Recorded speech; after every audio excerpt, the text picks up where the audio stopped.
webinar. I'm Tim Willis, one of the Associate Directors International here at BBSRC, and I'm here to take you through the next 90 minutes, where we want to share our developing plans for our new refreshed strategic delivery plan and really get to listen to your queries and questions and viewpoints. And we have designed several ways for you to do that this morning. So this is the opportunity for you to tell us what you think. We're going to present a few things from our Executive Chair, Melanie Wellham, who will introduce how the spending review is happening, our strategic plan. The UKRI is developing a strategic plan, and within that and aligned to that, each council will be refreshing its strategic delivery plan. So through that update, we're listening to you. We'd like to know your viewpoints. We'd like to know what you think, what should be included in that. And so there will be opportunities for you to interact with us online. Please use the Q&A function on this Zoom chat. We will be gathering all those questions. We hope to answer as many of those as possible live here before 11:30. If you're assumed to Zoom, we are using the caption session for accessibility reasons. You can turn that off on your Zoom session. Viewpoints from all our community are most welcome. So wherever you are from, please do interact with us. And if you're unable to ask a question today or put your viewpoint to us, we will be able to give you an email address for you to send us your views and questions as well. All of you will be muted, so we cannot hear you and we won't be able to see you. So please just use the Q&A function or the email address. So without further ado, I'd like to introduce our Executive Chair, Professor Melanie Wellham. She has been our Executive Chair since the creation of UKRI on the 1st of April 2018. And before that, Melanie was Interim Chief Executive of BBSRC. So she has steered us through the transition into UKRI. And before that, Melanie was Executive Director Science in BBSRC. And prior to that, she was at the University of Bath as Professor of Molecular Signalling. So I'd like to invite Melanie to the Zoom to take us through her presentation. Thank you, Melanie. Thank you very much, Tim, and let me extend a very warm welcome to everyone who has joined the webinar this morning as well. We have quite a lot to cover in our agenda, and I'm going to take you through it. And a lot of this will probably be at a reasonably high level, but what we're looking and what we're really encouraging you, as Tim has already said, is to have your thoughts ready for when we come to that community feedback session. So I'm going to start off talking just very briefly about the spending review. And I think it's always very useful to remind us that the money that research councils invest in the research that you, as part of our community, carry out, the training that we support, the infrastructure that we invest in, all comes from the public purse, from the taxpayer. And every few years, and over the last few years, it's been every year, which has been quite a lot of work for us in UKRI. We've had a spending review, and I think it's been on the last few years have been unusual. Obviously, the last 2 years have been extremely unusual. And this year we had a spending review, and we were very pleased that, as had been trialled, this was actually going to set departmental budgets for a period of 3 years. So giving us an opportunity to plan a little bit further ahead than the 1-year cycles that we'd had in the previous 3 years, which is incredibly difficult to do long-term planning around. So although the formal launch wasn't until the 7th of September, obviously we had been working extremely diligently ahead of that in order to prepare the bids for UKRI, working collaboratively with our government department, business, energy and industrial strategy.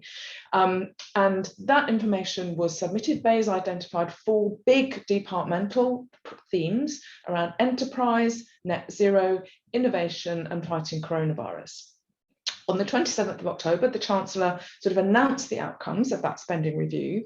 And I think for science and for research and development, there was a recommitment to achieving the 2.4% of GDP invested in R&D by 2027, which was very welcome, and a multi-year settlement. So we did get that multi-year, 3-year settlement of increasing public investment in R&D to 20 billion per annum. And that's R&D across government. So that's not all the money that comes to UKRI, just to be absolutely clear, but that's R&D across all government departments. So whether that's the Ministry of Defence, whether that's Department of Health and Social Care, whether that's DEFRA, it's all of those different departments. I think what was also really welcome in that spending review was that there was a commitment to funding, and as I said, it was itemised as a separate line within the base budget, funding for the full costs of Horizon Europe, enabling that really important collaboration to continue that we have had over many, many years. And there were some further announcements that related to kind of ambitions around net zero, innovation, skills, ODA, levelling up, global challenges, and some tax credits. So that just sort of sets that broader context, really. And clearly, we're currently working quite closely with our BEIS colleagues to understand what the allocation to BEIS means for the allocation that will come to UKRI. We don't yet have certainty on our budgets. We don't anticipate that we'll get that certainty until the new year and probably in the spring sometime. But just to reassure everyone, we are working really, really closely with colleagues. So let me now move to the second part of the agenda, which was on the UKRI strategy. So UKRI was established in April 2018, bringing together the 7 research councils, Research England, so responsible for the dual support in England, English universities, and Innovate UK. And collectively, we invest around 8 billion a year. So that's a significant investment of taxpayers' funding in research and innovation. And I think really what we strive to do is to support, creation of knowledge and enabling that knowledge to actually have impact wherever it may be relevant. And obviously, last year, we welcomed a new chief executive, Ottiline Liza, who many of you will know, as she's a plant scientist, well-known plant scientist. And Ottiline has sort of brought a refreshment, I think I would say, of the vision for UKRI. And this was set out in the corporate plan that was published last September. And it's really what the UKRI strategy will be built upon. So the vision that was set out in that corporate plan was around having an outstanding research innovation system in the UK. Who wouldn't want to aspire to that, frankly, but one in which everyone has an opportunity to contribute, but importantly, everyone also can see where they can benefit from that. And this is around an inclusive and diverse and a thriving ecosystem. And it's really represented in the diagram here. We would probably consider ourselves as part of the who in the centre there, but there are many people involved in the research endeavour, right through from the funders, research performing organisations, the researchers within them, the professional support, the technical staff, and everyone who supports that endeavour. And many, many different organisations involved as well. So what we see in UKRI as our mission in order to help deliver that vision is actually working with the community to convene, catalyse and invest in close collaboration in a whole range of exciting ideas relevant to a whole range of different areas, to build that thriving and inclusive system, and that really connects some of that discovery science that we lead the world in many areas and in bioscience, and I think that's something we can all be really proud of, but actually connecting that to then benefit, so that prosperity and public good. So whilst UKRI may have been established now for over 3.5 years, and we had a strategic prospectus, which was published in 2019, and the corporate plan, which was published last year, which I mentioned, we didn't actually have a formal strategy set out. So in the summer, the BEIS Secretary of State commissioned us to develop a strategy. There's been a lot of strategies this year, but I think that is helpful in that it provides that broader framework and the drivers for UKRI to think about its long-term strategy. So both the UK R&D roadmap, the people and culture strategy, the Build Back Better, and the UK innovation strategy. So taking kind of elements from all of these and thinking, what's the role of UKRI in supporting the research and innovation system to help deliver against some of these important strategies? And so a lot of work has been undertaken thus far with UKRI strategy, and it's developing around 5 pillars.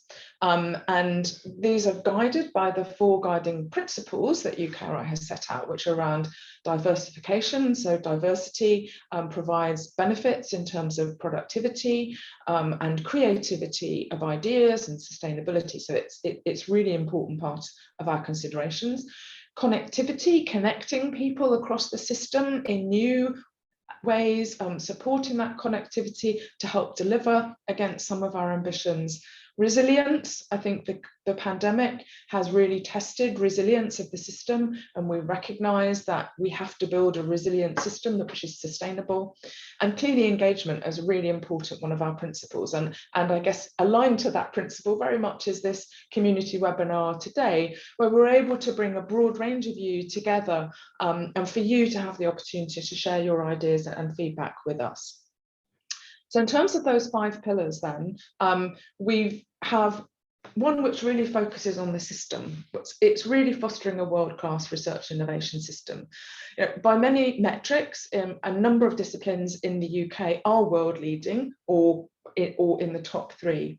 But we have to recognise that others are investing, things are changing. So how do we make sure that our system is still diverse, connected, resilient, and attracts people from all walks of life to want to be engaged in that, and all backgrounds? How can we ensure that the system has the infrastructure, the cutting edge facilities which are needed to advance research and innovation?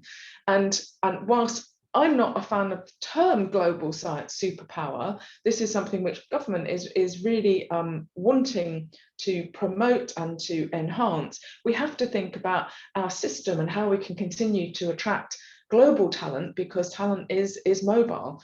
How can we make sure we attract and retain that talent, and equally attract talent from within the UK as well? So that's the first pillar. The second pillar is around supporting great ideas. So this is really about discovery bioscience, if you like, across all its different areas. How can we advance knowledge and innovation? We can't always predict what a piece of research, what addressing a particular question, what knowledge will be delivered, what understanding will be delivered. But we know that good things happen from pushing back at those sort of frontiers, and that those can often lead to transformative ideas that can then feed into benefits that wouldn't have been foreseen, that can benefit the public, or can benefit the economy. Unleashing innovation is the third pillar, and clearly ensuring that we've got really good connectivity across research into innovation, how we can support early stage translation and commercialization and knowledge exchange are really important. And I think particularly in certain emerging technology areas, how we can support the system to join up, to be better connected, to ensure that we retain and capitalize in some ways on the advantage that we have in some of those areas. National priorities form the fourth pillar, and these really are some of the really big, not just national challenges but international challenges. We've just come through 2 weeks of COP26, which has really highlighted the importance of taking action around protecting the climate from further change, and how we then adapt and mitigate against the changes that have happened and are happening already. Tackling infectious diseases, I think the pandemic has taught us, if we needed teaching, this community probably didn't, about those particular threats and how we need to be better prepared. And just to say, I think the community has done a fantastic job in responding to the COVID pandemic. I know many of you have been involved in many different activities and have made a contribution to that. And I just want to take the opportunity to acknowledge that and to thank you all, because I think it has really been tremendous. And I think the fifth pillar is perhaps a bit more internally focused for UKRI, but it's about improving how we work as an organisation, how we support our people, how we build partnerships with you, how we can streamline our systems. We have we're challenging ourselves around reducing bureaucracy, making things simpler, developing a simpler, better funding system, which will be part of that, thinking about how we can be most efficient and effective. And I'm sure you'll have ideas as well, and you'll have an opportunity to share some of those with us a little bit later on. So aligned to the UKRI strategy will be council strategic delivery plans. So the UKRI strategy will by necessity be a high-level document. If you go in there looking for your particular area of interest across the biosciences, you probably won't find it being name-checked, because it is by necessity that high-level document. Where the detail will come in is in the strategic delivery plans. And this is why we want to engage with you through this webinar today and into the future. These will actually set out sort of what each council will do, both as an individual council, but also collectively. And I think that's really important, because UKRI is enabling, it has reduced all of those barriers to cross-council collaboration. So we're doing much, much more in collaboration with our partner councils. So for BBSRC, in terms of our remit, which is broad and covers a range of research areas, as you recognise, our key aims are really to continue to support world-class bioscience in our universities and institutes, to support that training of the next generation of researchers and technical specialists. I think we need to broaden that out, people with entrepreneurial skills. And we need to support also our research community to be able to think about how they might be able to translate their discoveries for economic or social impact, either through working with industry, with policy, and all of those other things. And importantly, I think with bioscience, we recognise that we sometimes are working in areas that are potentially seen as contentious by the public at large. Given that it's public money that we're investing, it's really important that we're promoting and supporting that two-way dialogue with the public around these areas, and we want to certainly continue to do that. In terms of our overall budgets, and I think this is just to give you an indication and a shape, I'm not going to drill down into these, but our annual budget is somewhere in the region of 450 to 500 million pounds a year. That varies depending on the amount of capital investment we have. And capital investment is in new facilities, it's in mid-range equipment, it's in maintenance of existing facilities. So it covers a whole range of different areas. But it is the one piece of our budget which varies potentially from year to year, depending on what infrastructure investments are ongoing. Clearly, the largest proportion of our budget is for research. That's both through our responsive mode and also through our managed mode initiatives. Around 56 million or so is in training in the form of our studentship support and fellowship support. And then the Institute strategic programs is around 87 million a year. So this just gives you kind of an overview of sort of the balance really of what our funding is like currently.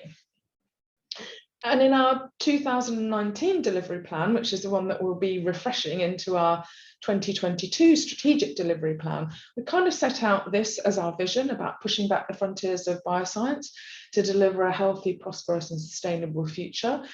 I don't think personally that's changed. We might emphasize different things in the details, but I think overall, and I'd be interested in thoughts on this, that kind of captures what it is that we need to do.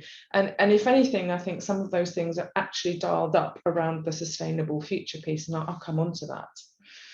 And our delivery plan in 2019 built very much on the forward look for bioscience that we had published in 2018, and which we'd done wide consultation with the community, and we'd had over 100 written responses to a consultation around that. So we built our delivery plan on that. It was sort of focused around 3 themes. Advancing the frontiers of discovery, which combined both understanding the rules of life, those really fundamental questions about biological processes, recognizing that actually those were very much aligned with transformative technologies. And obviously there was often the need to develop new technologies or bring in new technological approaches from other areas in order to address some of those really fundamental questions. So these things really very much sort of going hand in hand. Our second theme was around tackling strategic challenges. And here, bioscience for sustainable agriculture and food and bioscience for renewable resources and clean growth, absolutely critical, I think, in the future around that sustainability piece.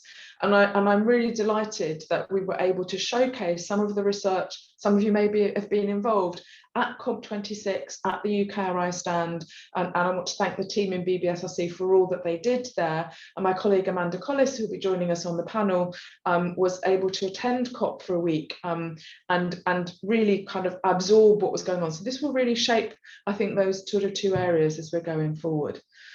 And whilst we've been experiencing the pandemic, as the pandemic continues, bioscience for an integrated understanding of health is so important.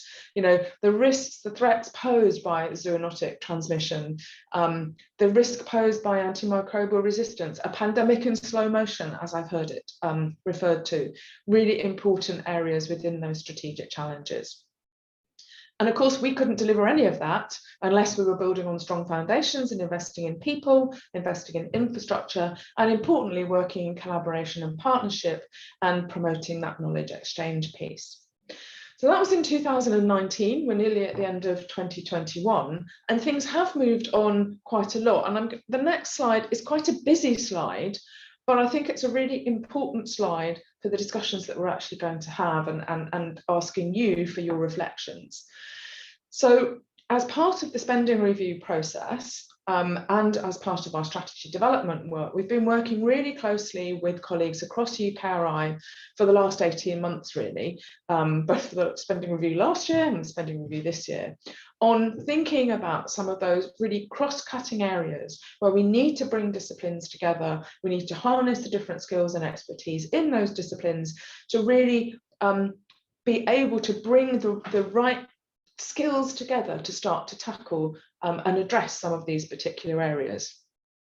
BBSRC is particularly interested in contributions across the four areas here. So in transformative technologies, and I think, biotechnology is in our title for a reason. We sort of have a legacy, a history of supporting emerging technologies. And so within that area, we've been very active and we've been leading in development of the National Engineering Biology Programme. This is a top priority for us to continue in the future. And we've been working really closely across a number of councils and also importantly with DSTL and CPNI, government departments, associated with government departments. Artificial intelligence for biology is another really important area, and we can see that there's real benefits and opportunity. I think the great example of the collaboration between DeepMind and EMBL EBI in terms of the AlphaFold program, which is able to predict the structures of proteins, is an amazing example of how AI can be impacting bioscience, and there are many, many more. Building on our rich history of bioinformatics and genomics is an important area, and some really basic technologies with a number of different councils also important in that area. Thinking about COP26 again, building a green future and net zero plus, and that plus refers to biodiversity. It's not just about greenhouse gas emission reductions. Clearly, again, we see bioscience as having a critical role in some of those areas. Sustainable agriculture for net zero, we're working broadly across UKRI and with other government departments. Biomanufacturing for a circular economy, that's again an area where we're working really closely with EPSRC, NERC and Innovate UK.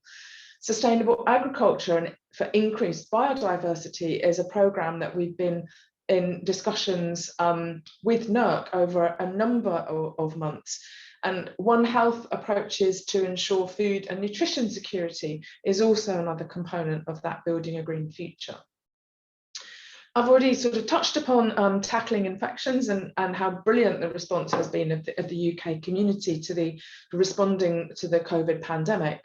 And we want to build on that as a platform. And I think it's a great showcase about what's possible, but actually we need to build on that momentum and really sort of think about sort of what the next pandemics might be. I've mentioned antimicrobial resistance as being one of those. Strengthening research in that animal-human interface area in relation to zoonoses is one of our priorities, working really closely with DEFRA and other colleagues, and One Health more broadly. And this is something which we're working at an international scale as well as a national scale. And the final area that I want to highlight in terms of our contributions and across UKRI areas is in health, ageing and well-being. So immunology and ageing is an area which is really important, and I've been absolutely stunned by the success of the vaccination of the elderly with the coronavirus vaccines and how that has actually been maintained, because we know there are issues as we age with our immune response, particularly to vaccination. So this is an important area. Addressing health inequalities and broader biosocial research are things that we're keen to work with ESRC around. And sort of still on that aging theme, you know, really understanding kind of the fundamentals of aging remains a real challenge. And perhaps a new area for us really is thinking about brain repair and neurotechnologies with the MRC, EPSRC and Innovate. So I share these, and I know it's a busy slide, but this is really sort of to give you some perspectives on where we are already having those cross-council discussions, an indication of what some of our future priority areas will be, to enable you to kind of to think about this and to provide your thoughts and feedback to us.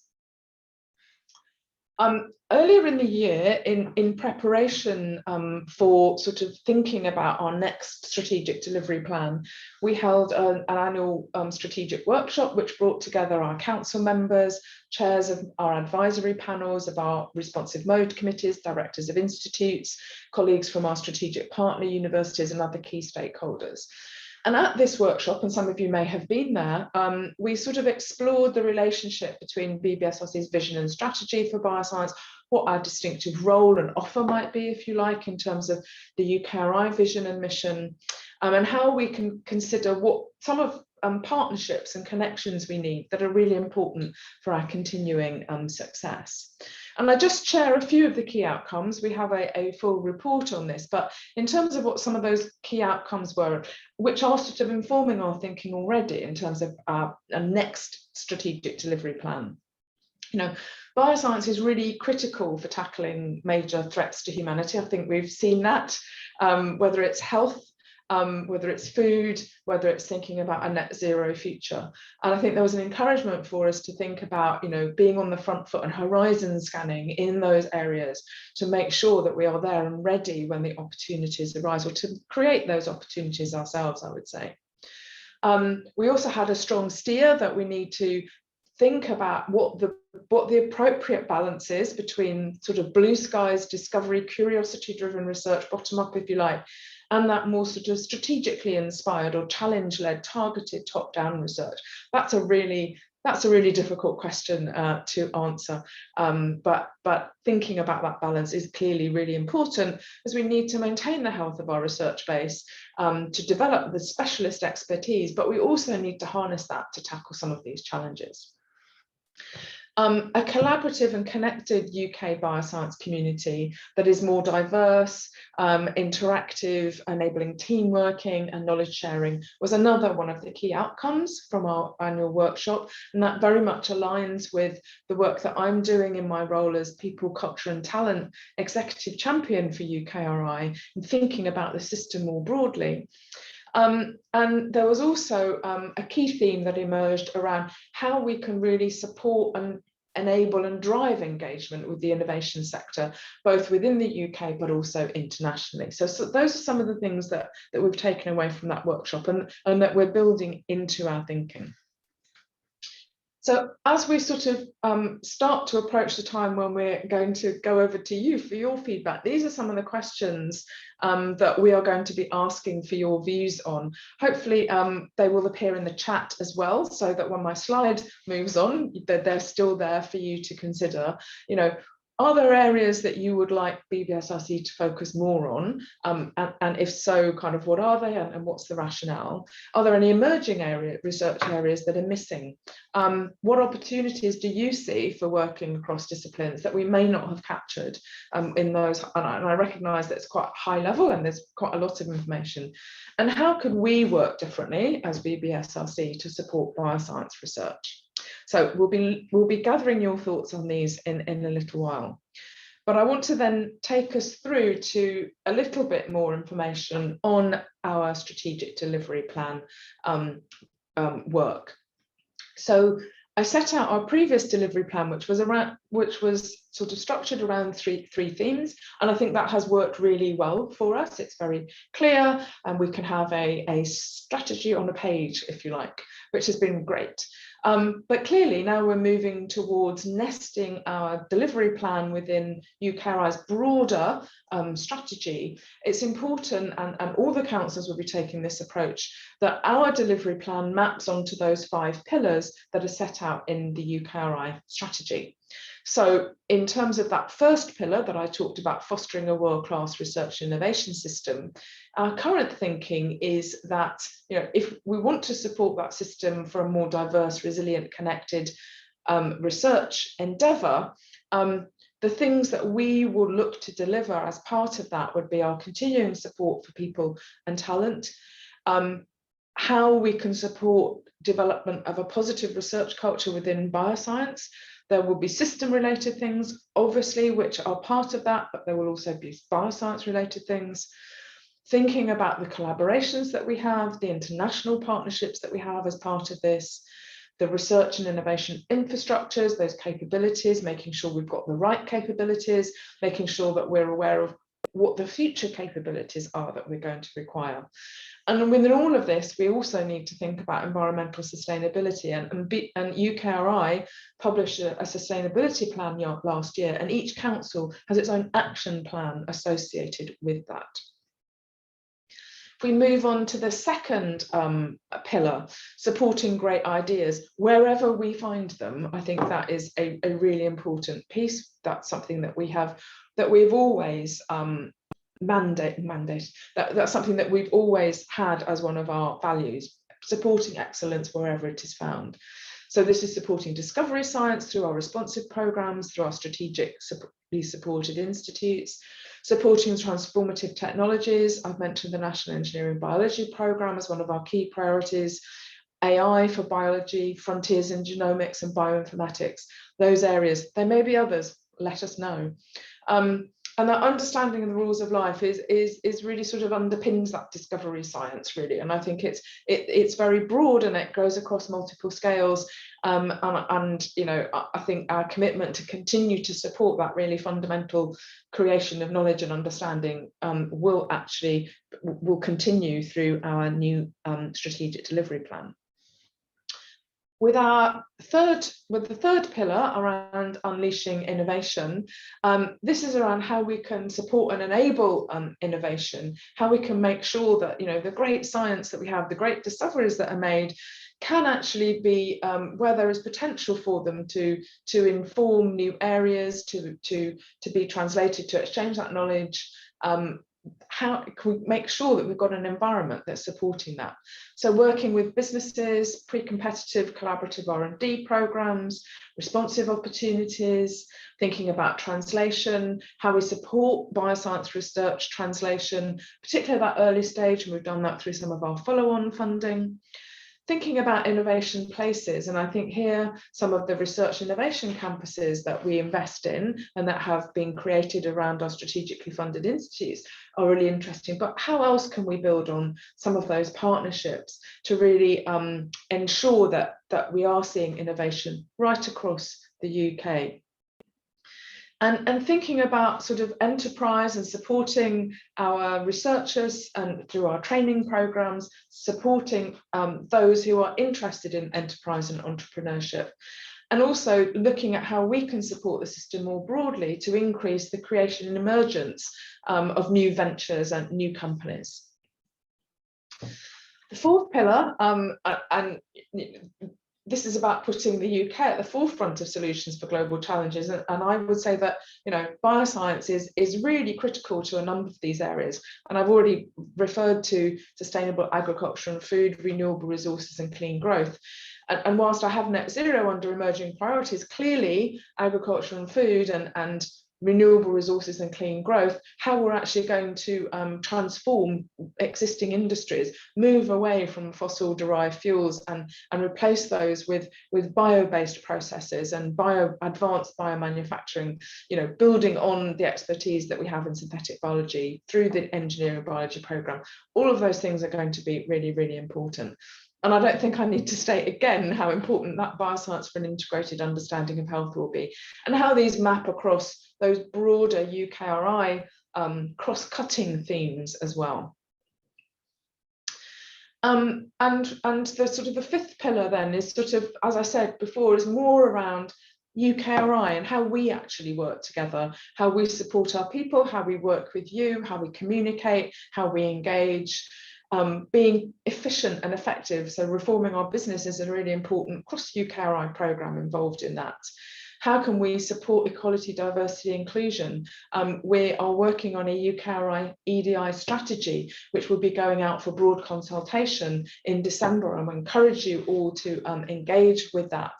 And that will be followed up by council-specific action plans, so a really important component of how we work in the broader setting of research culture.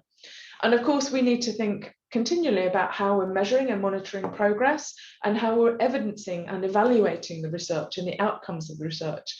This might seem to be quite frustrating to some of you who are not close to this, but it's so important when we are making our bid to BEIS and making our case to Treasury for investment, that we have the evidence to demonstrate the benefits of investing in R&D across the UK. So I think we have now come to the point in the webinar where it's going to be your chance to provide us some feedback. So we would ask you to log on to Mentimeter and use this particular code. I think there should also be something in the chat. I can't see the chat, it's on a different screen, so I'm not sure. But if you log on to Mentimeter, we'll just give you a few moments to do that. We then have some interactive, questions for you. We'll see some things coming through live, and we're going to hopefully give you some time to respond to each of those. So you can either go online to Mentimeter, you can scan the QR code, and we'll just give you a few moments to do that. And do keep popping your questions into the Q&A session as well. So I'll just give you a minute there, and then we'll move on to that first question. We'll be seeing a live readout for some of these things as well. As we go through this, I will make a few comments, but I'll also probably give you a bit of quiet thinking time as well, so that you can gather your thoughts as we go through those questions.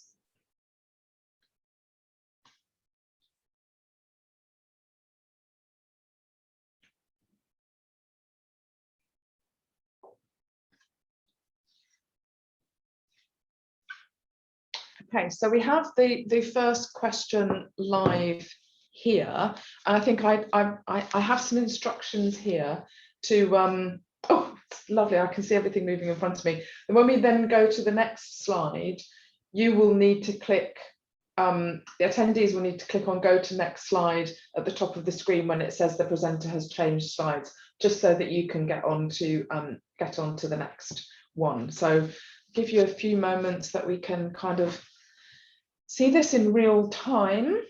So this is asking the question about, you know, the outline, and admittedly, as I said, this is at high level, but hopefully it gives you an indication of what we're hoping to actually see included in our strategic delivery plan. So great to see that we have nearly 200 people having responded to that. And I see we have over 400 participants, so I'll give a few extra moments for people to log into the system and to be able to record their thoughts on this.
Okay, so just a couple more minutes, just a couple more moments, seconds, not minutes, because I think we can see the sort of the general trend there.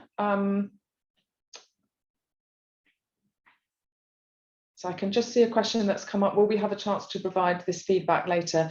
Yes, we will keep channels open. Mentimeter polls will be open until next Friday, so you have a whole week so that you can update that. So yes, we want to continue to gather things, and there's other ways to feed in information as well. So if 3 more people, I said when we get to 250, we can move on, but we seem to have stabilized at 247, I can see there. So perhaps we can move on to the next slide, please.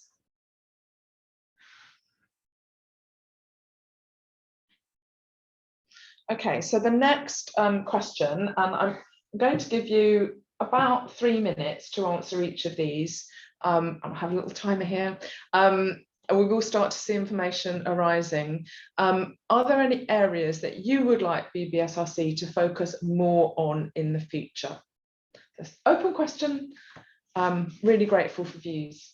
Thank you.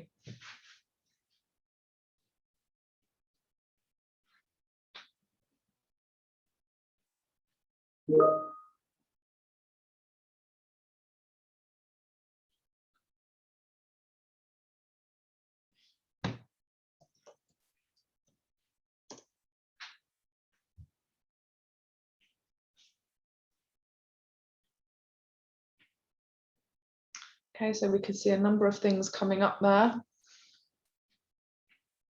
Great to see.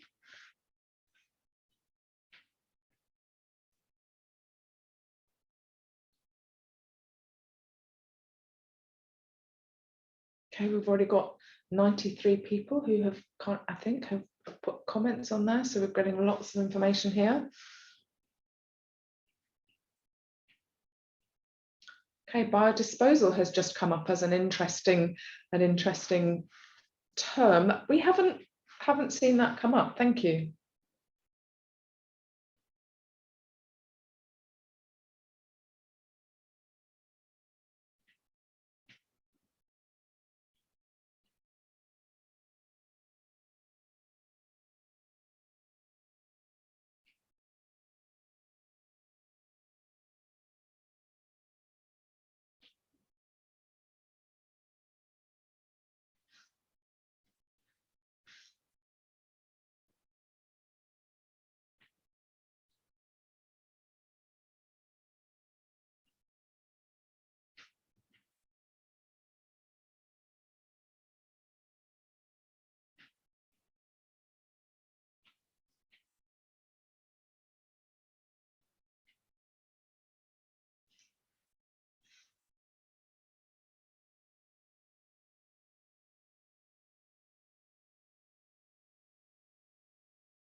Okay, good to see some of these areas as we scroll through. I can see there sort of fundamental discovery, fundamental science, sort of basic science, all on that sort of similar theme. And obviously one of the things that we will be doing as we capture all of this information, and as I said, it will continue to be open, is clustering those things and actually seeing where some of the key themes particularly are, and indeed things that we haven't necessarily considered previously as well. So be creative in your last 28 seconds.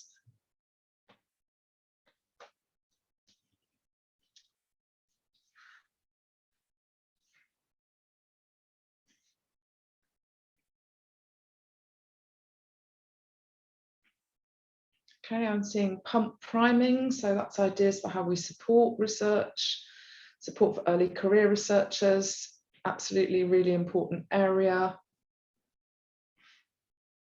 The interface between food production and environment. Seeing team science, biofilms, pipeline discoveries. Okay, I think we're shortly be moving on to the next question. So thank you all for your comments there. Really great to get that feedback.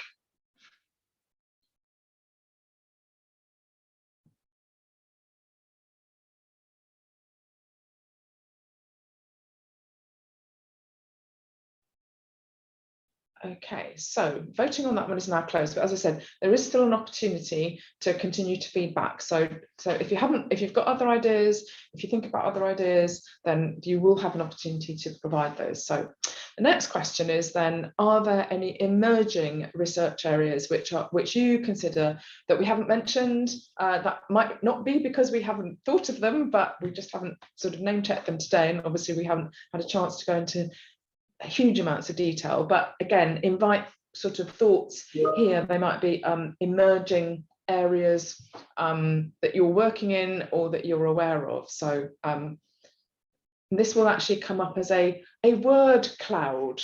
So this is a different type of visualization, and if you're seeing things that are coming up that you're agreeing around and with, then you can write the same thing down. That will amplify the size of the words. I'm sure you know how these things work. Kind of reflects the popularity.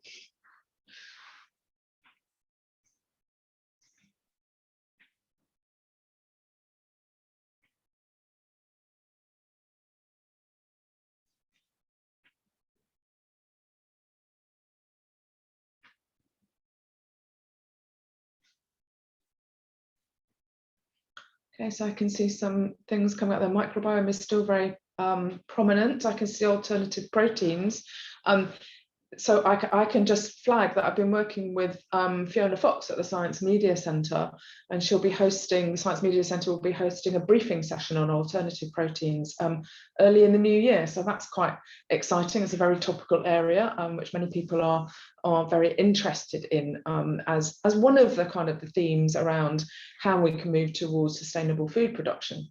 So good to see that. Microbiome is still featuring. I can't, now the other things are getting so tiny, I can't read them, but we will be able to capture all of that.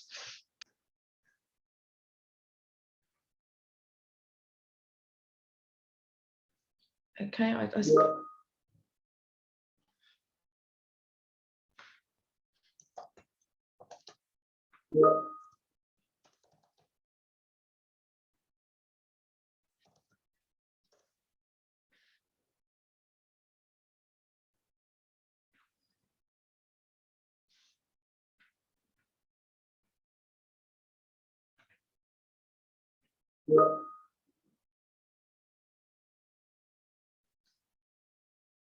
okay, so we'll just give you a little bit longer before we move on to the next one for this one, because I think we're getting to the stage where yeah, so just another 30 seconds on this one, and then we'll move to the next question.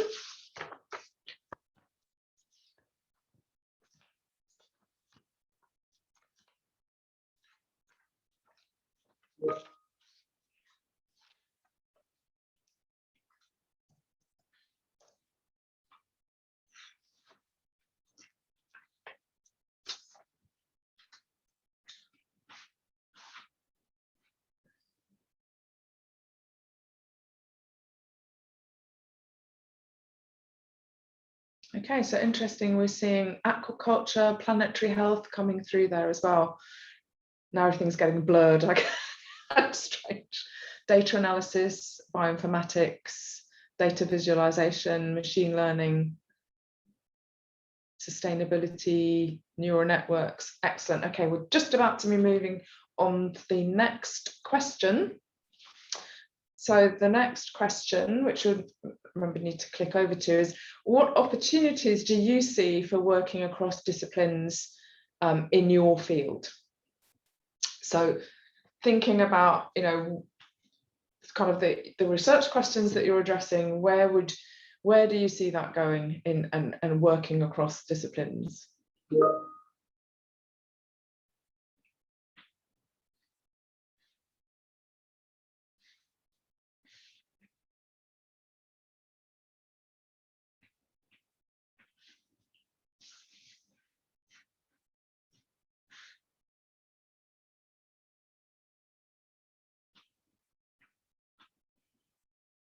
Okay, so we've got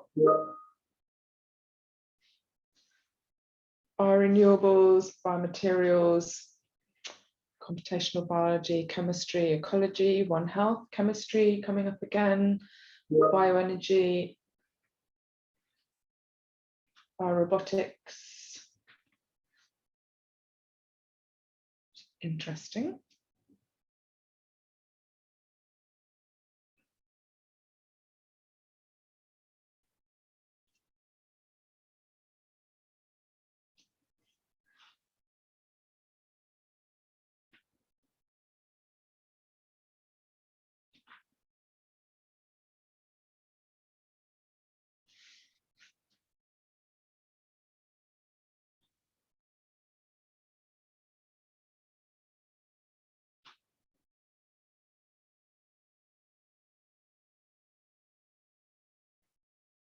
Oh, someone's come up, their voting has closed. Why?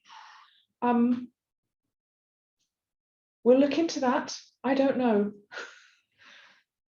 Unless you've submitted everything. Okay, hit refresh. Thank you. Learning in real time.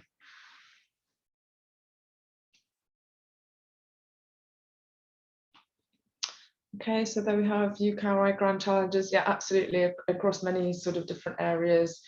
Imaging, biophysics, stress and health, biosensors, net zero and health. Okay, we'll just take another 30 seconds on this one.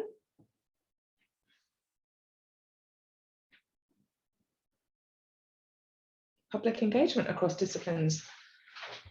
That's a different suggestion, but I think that's great. Multi-scale imaging and characterization. Engineering combined with plant architecture optimization. Some really interesting responses here.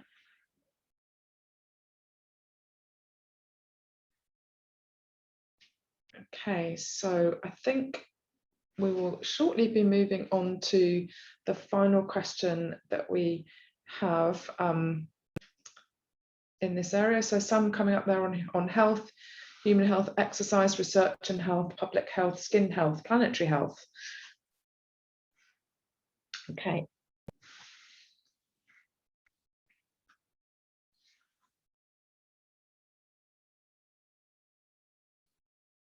So our final question was, how could we work differently to support bioscience research? So I guess this is, if you had a wish list for how we could work differently, different types of support that we provide, not just more money, because that's not always within our control, unfortunately, but how can we support you to deliver your science? So I'm sure there'll be lots of suggestions here.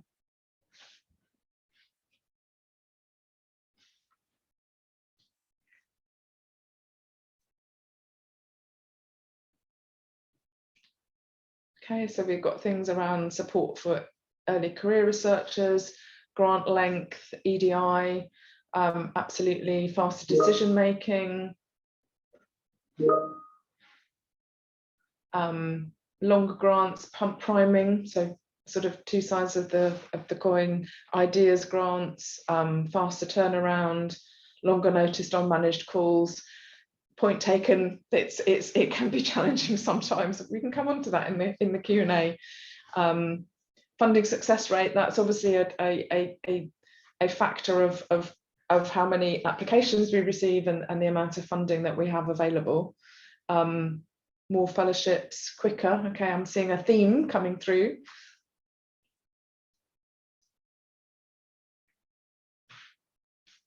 And when we finished this question, just to remind you that we'll be moving on to our interactive session, where I'll be joined. So Tim will be returning as our host, and I'll be joined by my executive director colleagues, Amanda Collis, Lorna Colhoun and Karen Lewis, to answer some of your questions. So please do continue to put your questions into the Q&A so that they are so that we can feed those in. And thank you, a number of you have already submitted questions when you registered for the event, and we've got those as well. So we have just a few more seconds on this one. So I think we can pump priming, reduce reporting. I think we need smart reporting, because, as I said, really important that we have the evidence so that we can make the case to government for investment in this area. But take that point. Feedback from reviewers. Okay, again, something about the timing, multidisciplinary research collaborations, or cross-council projects, devolved proof of concept funding. So a wide variety of ideas coming through here. So that's good.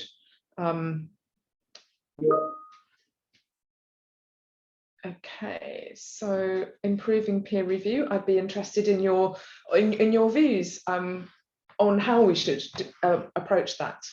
There is actually going to be an end-to-end review of how we use expert peer review across UKRI, which we're just working up as part of the people, culture and talent work. So interested in your thoughts on that, because we're very directly thinking about it.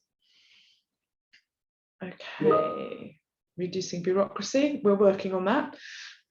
Okay, networking, collaboration, agile funding. Speed seems to be a speed, longer grants and pump priming seem to be some of the things that I've taken away from that. So that's great. Thank you all very much.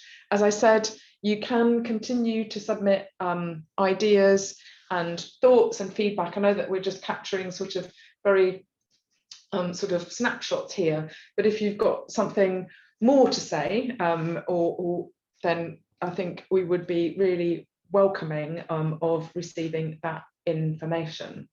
So I think we're now moving back to the panel interactive session. So I think we can return to that, and hopefully my colleagues will be there to join me. Thank you, Melanie. That was a wonderful breakthrough, and thanks for making my job easier by keeping to time. That was a great run through. We're getting some really good questions through on the Q&A. Please keep them coming. People have also submitted their questions earlier, which we will start with. And certainly I would like to introduce the panel. So we've all met Melanie. We're joined by members of the BBSRC executive leadership team. We have Amanda Collis, who is the Executive Director for Research Strategy and Programs. We have Lorna Colquhoun, who is an Interim Executive Director for Strategic Planning, Evidence and Engagement, and Karen Lewis, the Executive Director for Capability and Innovation. So we are getting a mix of questions through on talent, on funding, on dialogue and comms, on international aspects. So we have the panel here with us to start with that. I would like to start by going to, so I would also like to say the Mentimeter is still open. It's open for a week. We know we've put you on the hoof to put in your inputs immediately, but do give it some more thought and do keep those coming, and do use the question and answer one now we will pick up. We have half an hour on time. So I would like to start by delving back to some questions which were submitted earlier, and I'm going to turn, Melanie, you're on first. On research culture, on top of overseeing the science, what is BBSRC doing to support the staff doing the science? And what steps are being taken to bring equality and diversity in the projects it funds? Okay, thanks, Tim, for that question. It's actually a multi-layered question, and so the answer will be multi-layered. So I think if we start at sort of the system level, I think we have, when we're thinking about research culture, there's many different components that contribute to research culture. And when we're thinking about equality, diversity and inclusion as part of that research culture, there are many different components of that as well. So what we're doing at UKRI level, and as I said, in my role as executive champion for people, culture and talent, I'm very much involved in this. We're developing an overarching EDI strategy, which will kind of set out sort of some strategic objectives, cornerstones around which we will work, where we will work as an investor, as a partner, as an employer. and will set the direction of travel. We will then have council and function area action plans around that EDI strategy. BBSRC has already been working on this. We already have an action plan. We've been talking to our councils about it. And some of the things that we're doing, we're using data, we're using evidence to really inform what we actually do to understand where there might actually be issues and difficulties that we might need to address in terms of underrepresentation. We know from our data that we have underrepresentation, particularly of the Black ethnic minority groups within our funding portfolio. We're working with our doctoral training partnerships on best practice, sort of broadening the recruitment process around that as well. So some very tangible actions, and I think there's some really interesting examples to share and good practice in that way. So I suppose my answer is that there's both the systems level changes, which I think UKRI is really active around. Obviously, the government published the People and Culture Strategy, which has a lot in there, which UKRI is involved in as well. And then at a BBSRC level, we're wanting to understand where the challenges are for our community and supporting in that way. Thank you very much. As Associate Director International, my next question to you that came in by other people is on Brexit. And it really asks, is BBSRC, are you confident that the UK government will not raid the UKRI budget to support the costs of engagement and association into the upcoming EU Horizon Europe activities, which of course includes the European Research Council? Yeah, so I think it was really helpful that on the 27th of October, when the statements from Treasury were released, that there was a separate line guaranteeing funding for full association with Horizon Europe programmes that is in essence ring-fenced from the rest of the R&D budget that comes into base. It's part of the base budget, but it's ring-fenced. It's additional to.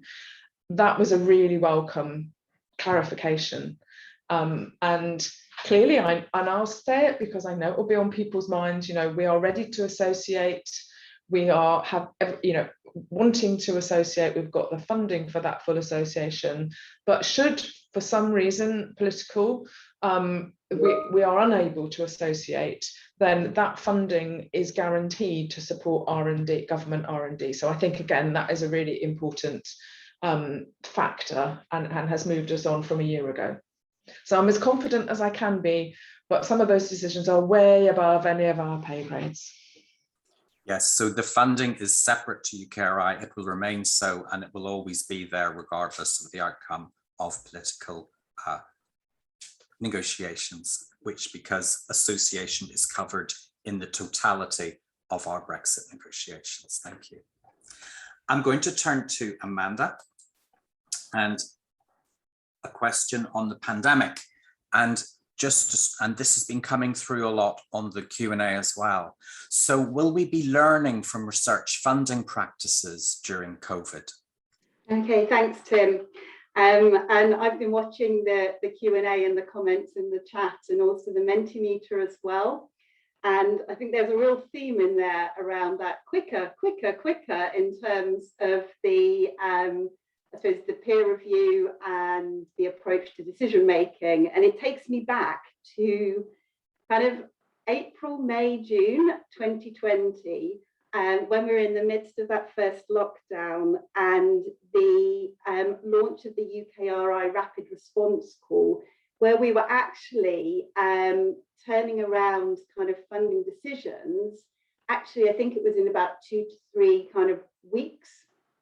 And I'm looking at Melanie and Karen on the webinar because we were, at the heart of that kind of funding decision-making process at that time.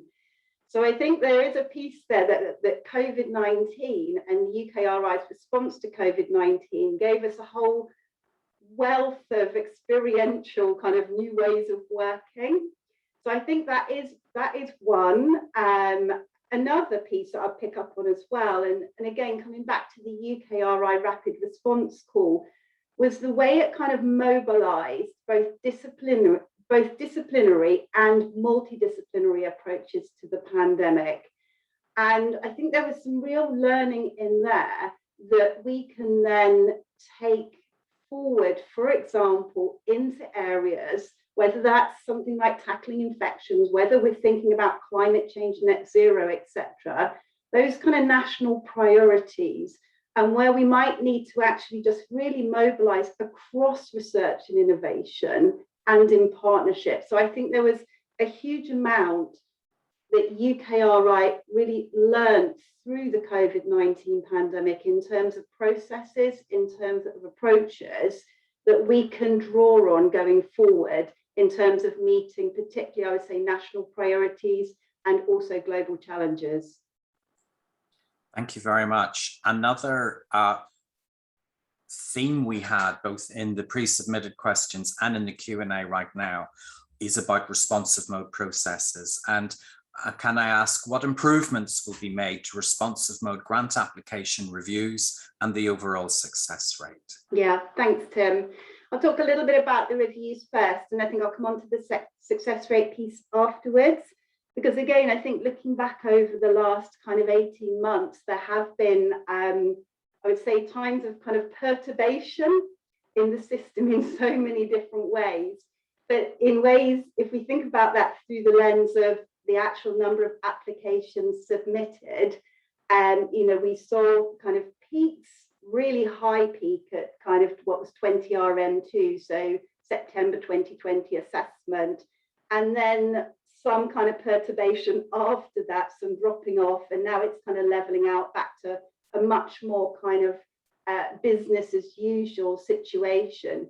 Now, I think that did present some real challenges in terms of reviewing, and not least in the community and also within the office itself, the actual identification of reviewers onto proposals, where we really had to marshal kind of resource across the organisation to achieve this. But I did think there was some interesting questions, I think, or comments in the chat around, for example, as we move forward, this concept of a kind of cross-council reviewer pool. Equally, I think when we have focused calls for proposals for more like managed mode, when we have expressions of interest phases, that allows us to start to kind of construct the reviewer pools kind of in advance of the applications actually kind of arriving kind of with us in a way. And that can also help to kind of speed things up. So I think there's a piece around reviewing. The other piece I'd flag around reviewing as well, I think it's about setting the culture as well. As you engage in research funding as an applicant, also engaging in research funding as a reviewer. And that's something, and that cultural piece, we really like to kind of just set, and also to remind, whether that's our universities through strategic partner university conversations, or our research institutes through the engagement we have with the strategically sponsored institute leadership, around that importance of reviewing alongside the submission of applications. In terms of success rates and responsive mode, the responsive mode success rate, actually over the last few years, we've held that up above 20%, and that was very much a commitment from BBSRC Council when it was just BBSRC back in kind of 2015, 2016. And moving forward with BBSRC within UKRI, coming out of the CSR 2020, kind of earlier this year, there was very much that commitment from BBSRC Council to kind of prioritise that responsive research piece alongside studentships and fellowships, and make the associate budget allocations accordingly. And I think, again, that has helped maintain a success rate of above 20% as we move forward. Of course, we'd all like it to be greater if at all possible, whilst recognising actually across councils that is a reasonably good success rate, reflecting the priority that BBSRC places on that response, or on responsive research. Thanks, Tim. Thanks very much. I want to turn to Karen now, and on innovation and commercialization. Could you say a few things on what role will BBSRC play in delivering the government's innovation strategy? We've had quite a few aspects in the Q&A this morning on how BBSRC will interact with SMEs, how we will look to industry for strategic input as well. Thank you. Thank you, Tim. I agree, that's very much come through in the chat this morning, and also picks up on some of the elements that Melanie mentioned in her talk. So government, as Melanie mentioned, published the innovation strategy earlier this year, and it really sets that high level ambition for the UK to be a global hub for innovation by 2035. It covered a whole broad range of aspects of the innovation system, not only research and development, regulation, access to finance, and so on. But it's really business facing, and it's about how we can, better leverage private sector investment and also encourage private sector innovation. UKRI clearly has a very important role as part of that research and innovation system to enable and deliver the ambition of that strategy.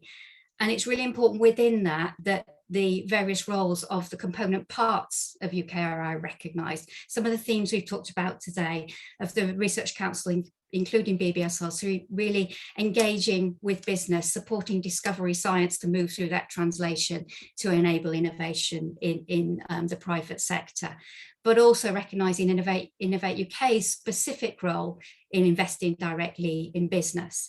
So as I say, the innovation strategy covers a whole broad range of aspects of research and innovation. So I just want to highlight a few elements where the Research Council, particularly BBSRC, we will have a specific role now going forward. And again, it picks up on a lot of the things we've talked about this morning. So firstly, I want to highlight that the innovation strategy talks about technology families, emerging technologies where there's really clear strengths in the UK, where we're global leaders, but there's also those industrial strengths. So the market pool is there. How can we then, going forward, position the UK in a really strong position to capture the benefits of those transformative technologies? Clearly, some of those are embedded within bioscience. We've talked already about engineering biology, genomics and bioinformatics, but also contributing to some of the other areas such as AI and digital and so on. So a really important role for BBSRC UKRI there. Secondly, I would have to highlight at the centre of the innovation strategy has to be people, culture, talent, all of the things that we've touched on again in the chat, and particularly within that, how can we enable that much broader mobility across the research and innovation system? I think that's a really important thing for BBSRC and UKRI more broadly. And also picking up on there, how can we make it much easier for researchers to then progress with enterprising ideas to actually create new ventures and prosperity and growth. The innovation strategy even highlighted Centrax, a spin out from the University of Bristol. Can we do more to enable that to happen? That's a really important role for us. And then thirdly, there's the whole piece about the funding and support landscape. There is a specific commitment for UKRI to be much more joined up in how we support that. What we know is a complex process to go from a discovery idea through to actually delivering commercialisation and innovation. And we need to make it much easier to navigate the system of support across the many actors and the many aspects that are involved. And that's something that we really need to pay attention to. We're starting to do some early stages around impact acceleration accounts and so on, but there's much more that can be done. And so that's another key role going forward. So those are the few of the things I'd highlight. Thank you. Thanks, Karen. Sticking with you, another big area that's come very popular in the Q&A is research and innovation talent. And BBSRC plans, how will we be supporting early career researchers in bioscience with independent fellowships in the future? And what's come through in the Q&A as well has been, will we be featuring on not just early career researchers, but mid-career and trajectories of careers as well? Thank you. Thank you again, a really important question, and as you say, it's something that has come through strongly in the chat. So currently we support discovery fellowships. We support 15 a year, and they're focused very much on the early career researchers and supporting those researchers in moving towards independence. And we know that they're successful, and we can see the evidence of the individuals that are supported through those fellows going on to secure either open-ended positions in academia or further senior fellowships. We undertook a review of our strategy and approach to supporting fellowships. It was a couple of years now, but the outcome from that was a clear recommendation that we should focus our investments on the discovery fellowships. And at that point, we paused the David Phillips Fellowship Scheme, which was the independent fellowships programme, and have focused on the Discovery Fellowships. I think we need to maintain and review and check in with where we are on that investment strategy. And clearly a really important point to do that is as we move through the spending review allocations process, and there's greater clarity on, you know, the forward look for UKRI support for fellowships, including the Future Leader Fellowships, and then the broader landscape. So I think we haven't got a definitive answer at the moment, but it's a really important point at which we need to check in again whether or not that approach is the most optimal one for the bioscience community going forward. Thank you. Lorna, over to you now. I have questions for you from one of the big things that has come through again. This is great. We're getting both themes coming through in the original questions answered, but also in the Q&A live now. Big issue on public engagement and comms. And what are BBSRC's plans for public engagement in the near future? Thanks, Tim. Yeah, I noticed that too through the Mentimeter and through the chat. There's been a lot of comment on engagement broadly, as well as public engagement specifically. I guess I'd start with saying, as Melanie mentioned right at the beginning, is that one of UKRI's guiding principles is engagement. So that demonstrates how important we see engagement broadly as an organisation. And both UKRI and BBSRC recognise that the need for public engagement with research and the public appetite for it has never been greater. So UKRI published a vision for public engagement that sets out that research and innovation needs to be responsive to knowledge, priorities and values of society, and be open to participation by people from all backgrounds. UKRI is in the middle of reviewing its public engagement strategy, and so we in BBSRC will be looking at what we can do directly in terms of public engagement and our approach to that when that new strategy is launched next year or over these coming months.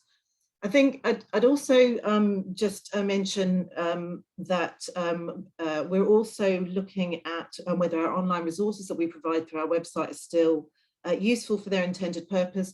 You'll all know that we've been going through an integration exercise of the website, and so it gives us an opportunity to look at and refresh those materials and make sure that those are really online. And then I'd just mention one specific thing, because I think public dialogue came up and Melanie had already mentioned one. So I'd also just highlight that we are planning a major activity around public dialogue, which is on genome editing in farmed animals. We're co-funding that with Nuffield Council on bioethics and ScienceWise. It's likely to be an online-based dialogue, which will be the first of that kind that we've funded. So we're really always looking for new and innovative ways that we can engage with all of our community, and really always happy to hear views on how we can do that better. Thank you very much. The second major theme coming through for you is research culture, and both in the Q&A and in the chat function as well, there's quite a lot of opinions and questions. What is BBSRC looking to see in terms of open data and reproducibility? For example, would BBSRC consider funding for replication studies rather than discovery science?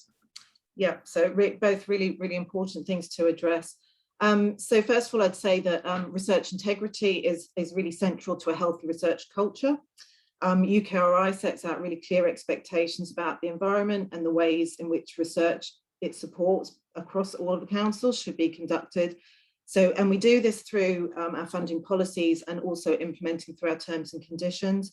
And then there's a lot of guidance that's available, and we have an active funding assurance program. So that's really to make sure that what we fund meets those standards. We have an open research statement, and we recognise that open research is absolutely integral to our mission to deliver economic and social benefit.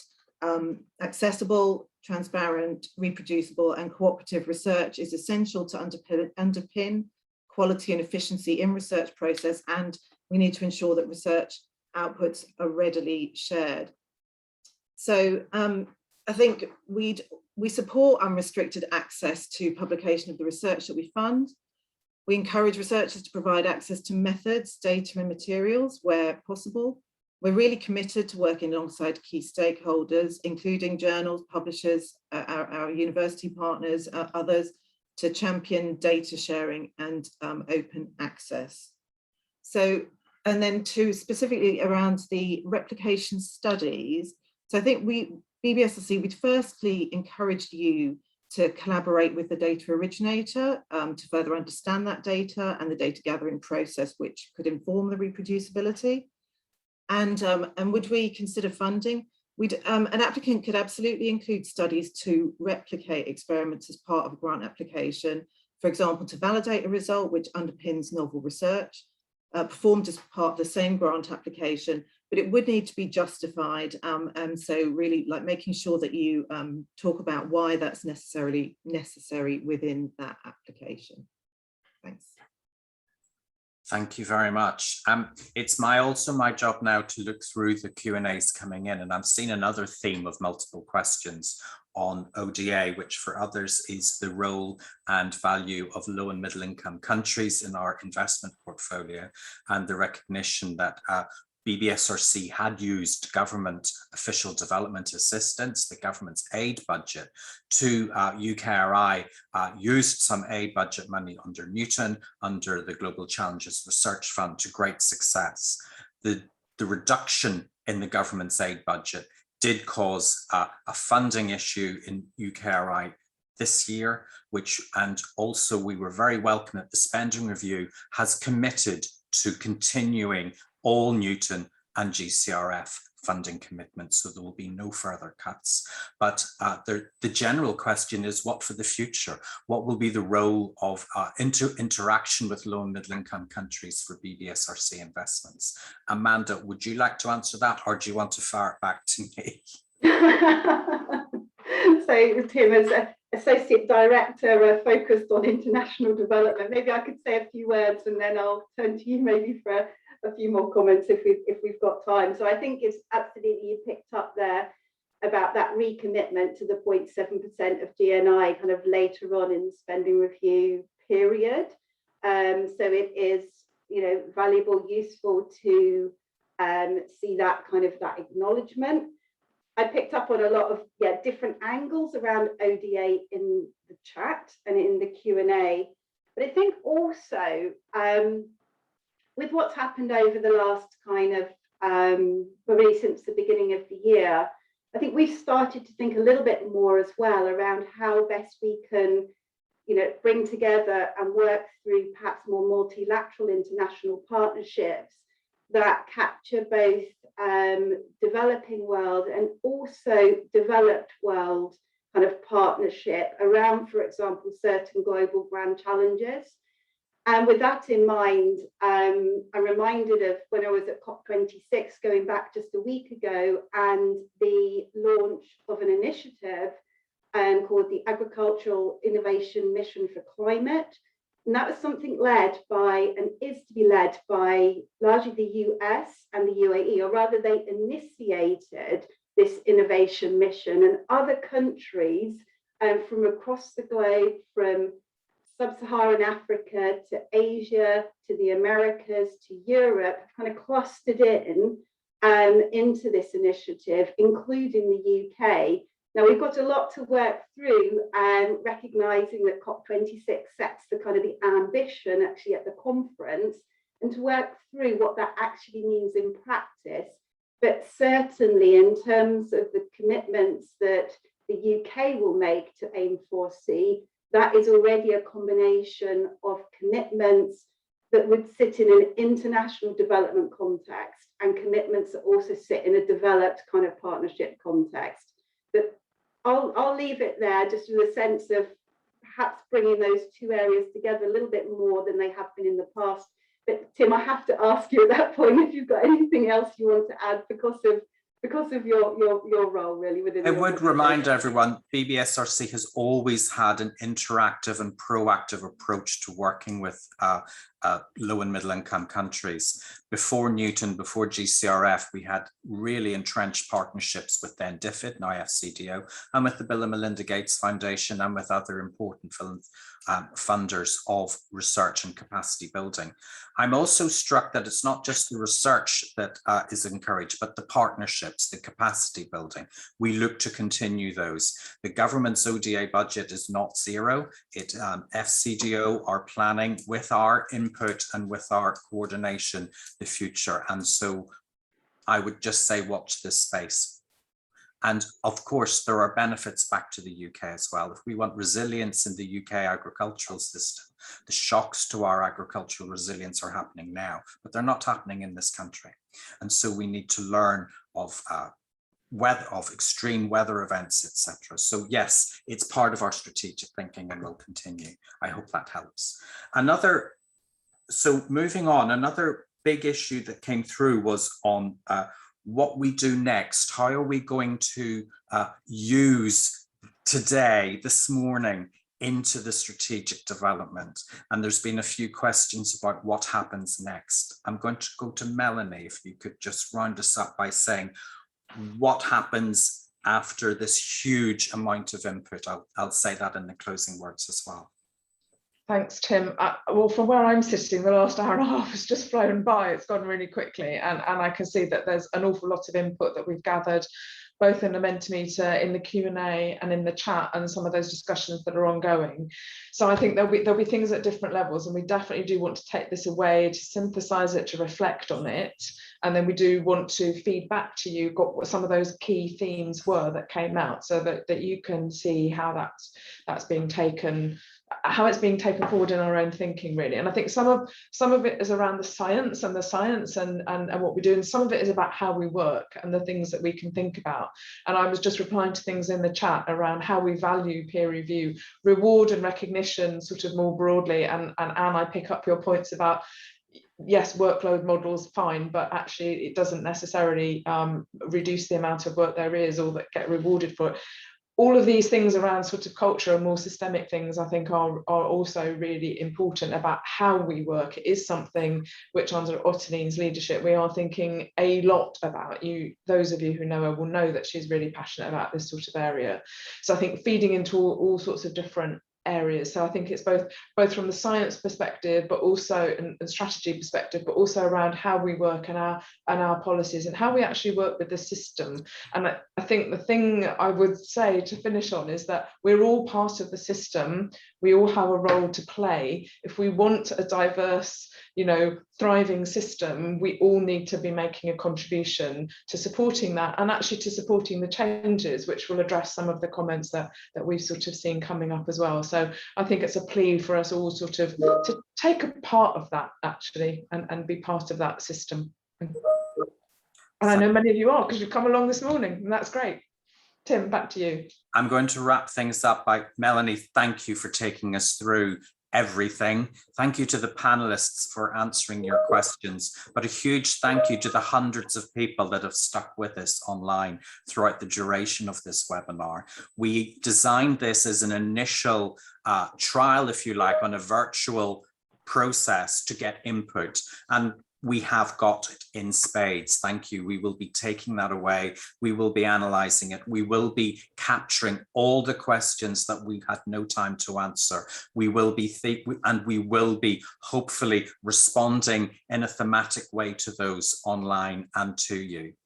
The recording of this will be available on our website, so you can encourage colleagues to look at it. And of course, that's why the Mentimeter is open until 4 p.m. next Friday, if other people want to add and contribute their thoughts. And do use the email address we put at the beginning of the chat if you have any further thoughts, questions, or issues you want to raise in another capacity. So I'm going to draw that to a line. Thank you to everybody who has joined us. Thank you to the people behind the scenes. I didn't notice anything technically that didn't happen, so that was brilliant. Thank you very much. And thank you again. And we will be back, and we hope that we will be able to really ensure that our strategic direction incorporates your views, aspirations, and issues. Thank you very much. Goodbye.